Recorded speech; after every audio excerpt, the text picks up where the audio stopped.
Good afternoon and welcome to Courtroom Chronicles, Trials of South Africa. Happy birthday, Mdase. Happy birthday. If you're celebrating your birthday, happy birthday. You are our celebrity here. We hope you're having a great time. Without wasting any time, this is our 11th month. Next month, we will be celebrating a year. Those who started with me last year in April know how far we have come, how long we've come. We started with the Jocelyn Smith trial and I've grown from that. I've learned a lot. And yeah, man, I'm happy. Yeah, there were ups and downs. I've learned a lot. And yeah, and I hope going forward, I'll be doing a lot of what I'm about to start today. So, this is our first episode of a series called Lethal Woman on trial in South Africa. This is episode one, and it's starting today. I hope you like it because a lot of you have suggested this that Busi, please do true crime stories, and this is episode one of that. So let us start. So there were bodies in her yard, and right there under the same ground, and people were renting 250 rands to 350 rands for a shack every single month. They're sleeping there, walking over that ground, and no one knew for years that there were bodies underneath. So this, who am I talking about? I'm talking about Pamela Ngumisa Selani. Pamela was 39 years old at the time. She was a single mom and a widow. She was married, and there was a separation between her and the husband. And the husband uh, died in a shack fire. We do not really have details on how the husband, or but we know that he was living with another woman. So she was not rich. She was just a mother of two boys, and she was just trying to survive. She was a domestic worker. She was also selling alcohol in her yard, and that's the way that she was making money. And yeah, she was also getting the rent from the tenants, um, from the shacks that she rented in her yard. So this yard was not empty. It had tenants. They were paying the 250 to 350 that I was talking about. People were living right there in those shacks while the bodies were also in the yard, which means they were living there on top of a crime scene and they did not know that they were living on top of this crime scene. Imagine that is scary and this is real. So you might ask this woman, why am I talking about bodies and not a body? Some of you have heard about this story before. You've seen it in the news in the past years. Some are hearing about this story for the first time. I'll be doing a lot of these, but for now, we are talking about women on trial, lethal women who are on trial in South Africa, and this is our first episode. So let us talk about the first her relationships. Pamela was involved in different relationships. It was not only this; she did not date one person. Pamela was involved in multiple relationships, different men, different times. And there was jealousy there, there was GBV, there was control, there were secrets there. And that's where everything turned dark. So let us talk about the count one murder that she was accused of. Remember, this is Courtroom Chronicles, so we are talking about what happened in court. So let us talk about the first victim. So Pamela's first victim was Michael Changisa. Michael Changisa was not a South African, and according to the court, Pamela believed he was an obstacle in her plans. She had said that Uchangisa had infected her with a chronic disease, HIV, and instead of leaving, you know, what other people think, oh, well, this person has infected me, let me leave them, move on with my life, take my meds and all. No, that's not what Pamela did. Pamela, instead of leaving, she planned, she involved another man. Remember what I said when I started? I said Pamela was involved in multiple relationships. So she involved another man named Gift Piri, a Malawian national. Together, they attacked Changisa with a hammer until he was unalive. Now, they planned this. And the plan was Upiri is the one who will do it. They will do it together. And this is what they did to Changisa. He was unalive with a hammer. So you might ask, what did they do after this? Did they call the police? Did they call neighbors? What happened? They didn't do any of that. They took Changisa and buried him in the yard. Remember what we said when we started? We said that there were bodies in the yard. People were living there, but didn't know for years that there were bodies. So now, after unaliving him, they didn't report anything. They didn't call the police. They buried him in the yard and continued to live like nothing happened. Now, this is Gift, it's another boyfriend. And Uchangisa, I forgot to say this, was living with Upamela in that yard. Now, Changisa is out of the picture. I don't know, maybe the neighbors or the tenants were asking, where is Changisa? And we don't know what Upamela said. Probably said he's not around, all types of excuses. He went home. You can think of a lot of things. But we know that now Pamela moves in with Gift Piri. And now they are sharing a secret. You must remember that they've just done this and now they are sharing this secret.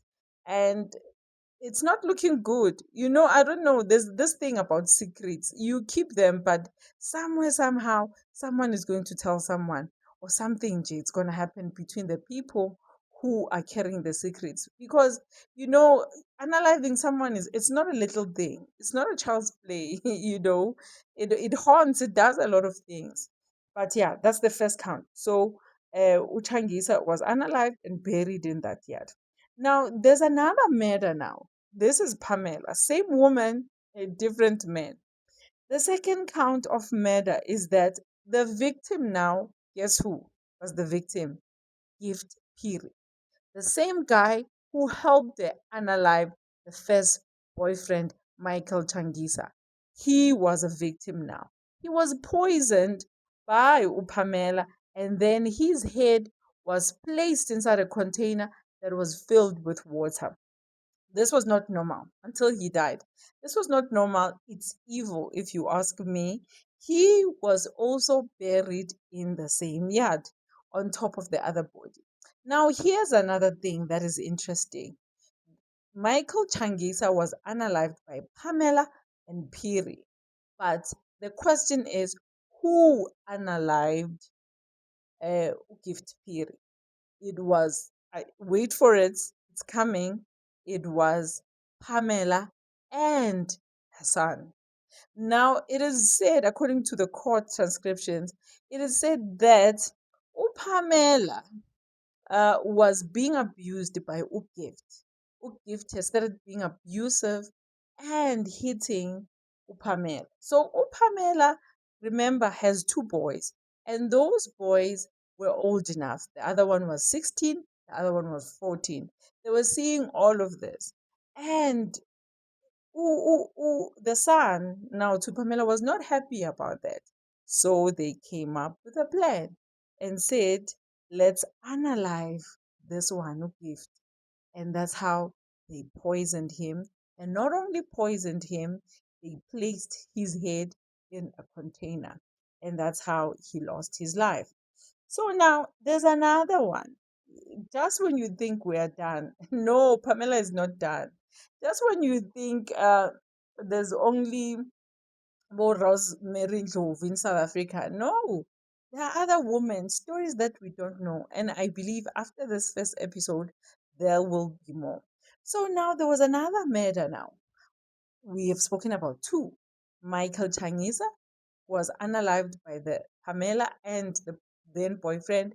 And now Gift Piri has been unalived by the son, the older son of Pamela.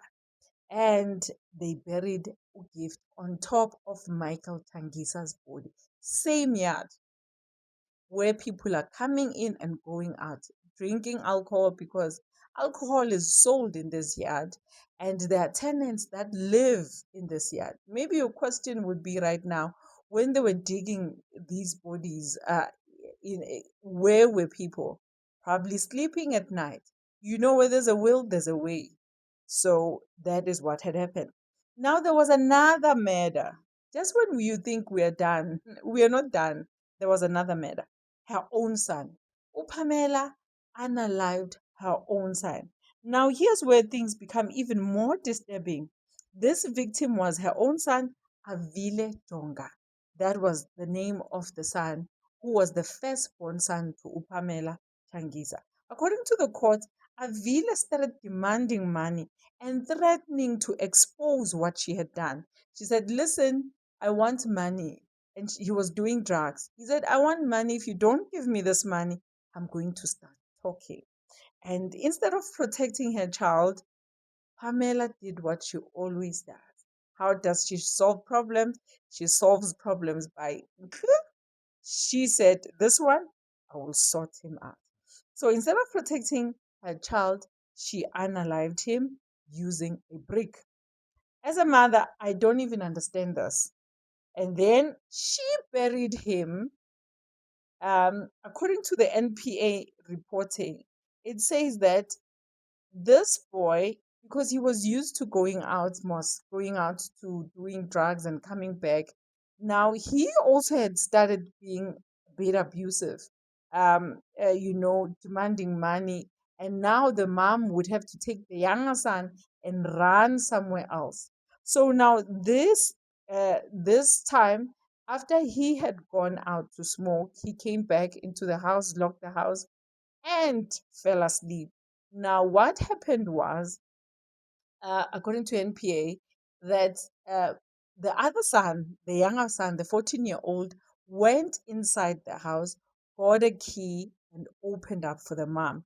Then that's when the mom used the brick and unalived him. In the same place, guess where Pamela buried this boy? Same place where she buried the two other bodies.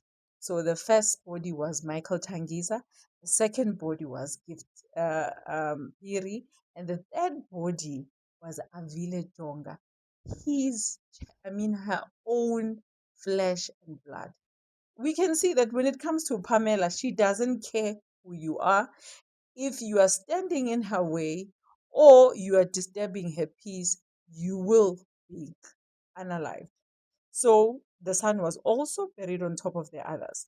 So this is what the court said. The judge made it clear that these killings were brutal. Not only they were brutal, they were planned and they showed no respect for human life. The court also said something very important that where people were living, working, and paying rent, these bodies were just buried there in shallow graves, and there was no dignity because Pamela had no respect for human life. The seriousness of these crimes, this is what the court emphasized. This is Courtroom Chronicles, so we are going to tell you what the court had said. So another disturbing thing is, while all of this is happening, remember, Pamela has two sons from the previous marriage, and the first son is 16 years old, the one now who was the last to be unalived, and the 14-year-old son has seen all of these disturbing things. So now the children witness these, the murders that were happening, they witnessed them. Avile was 16 years old at the time. He was born in May 2020. And the youngest child, okay, there's another third child, but we're not talking about that.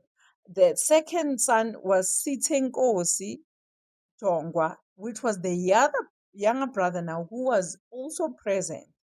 And you might be asking yourself, how did they catch this serial killer of a woman? So Usitenkosi was affected by all of this. Remember, the firstborn son is Avile. He was also unalived and buried on top of the two bodies.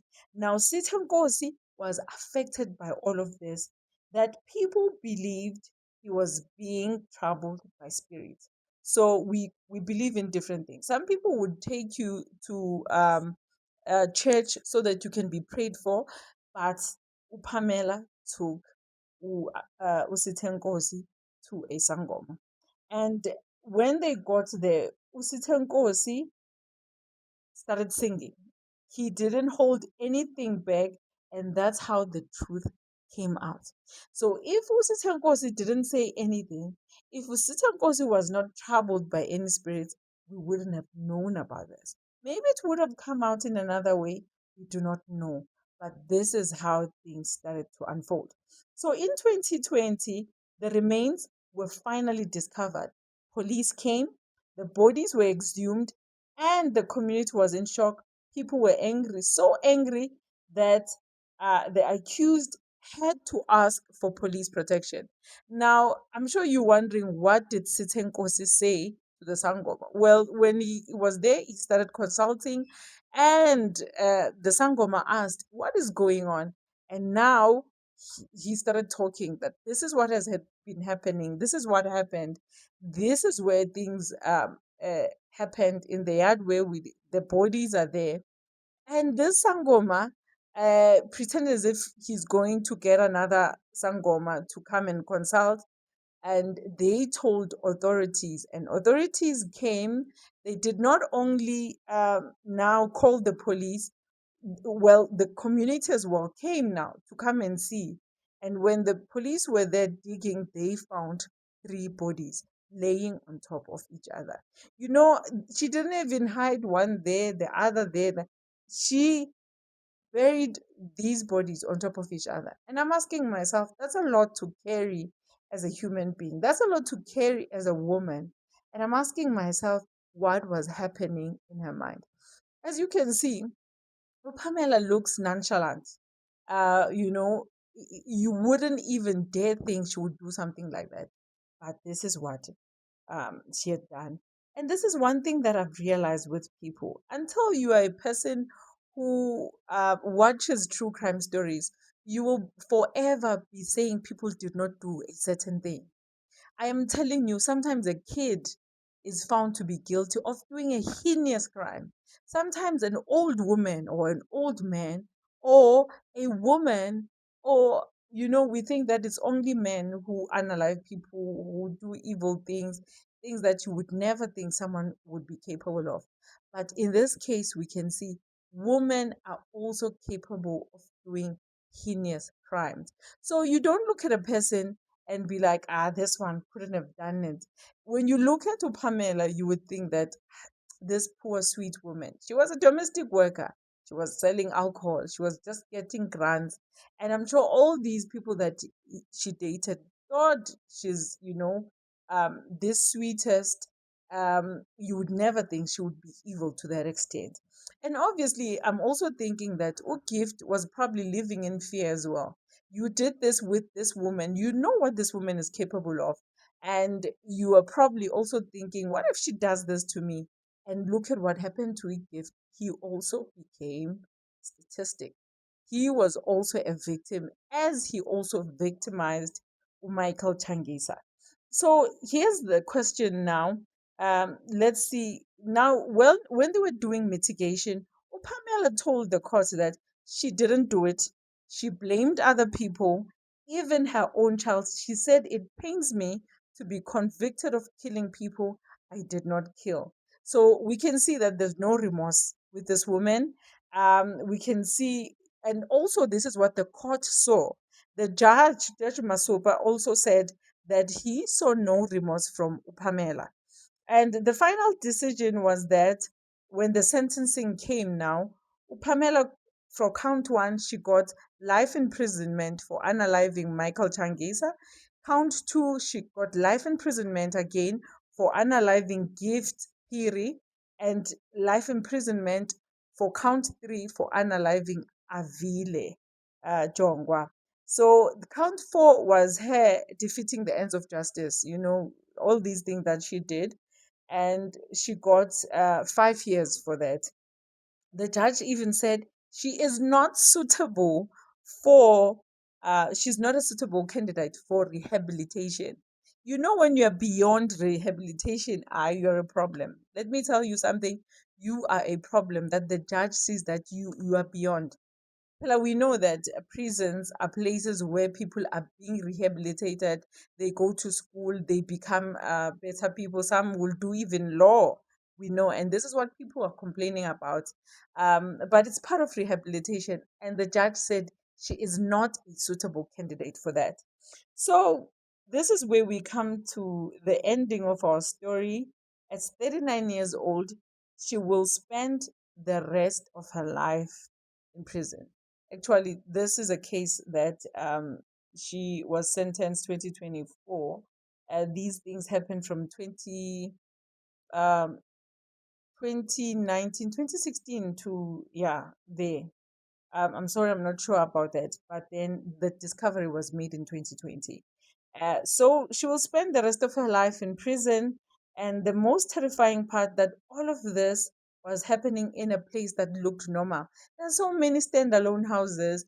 There are so many shacks that you pass, and you don't know that heinous crimes were done in those yards. And this looked like a normal place. It was a yard, it had tenants, and it had children. And the most gruesome thing that you wouldn't think a woman has done, a mother, a widow, who had children, who had a daily life, going to work, coming back, and underneath all of that, there were secrets that were buried in there.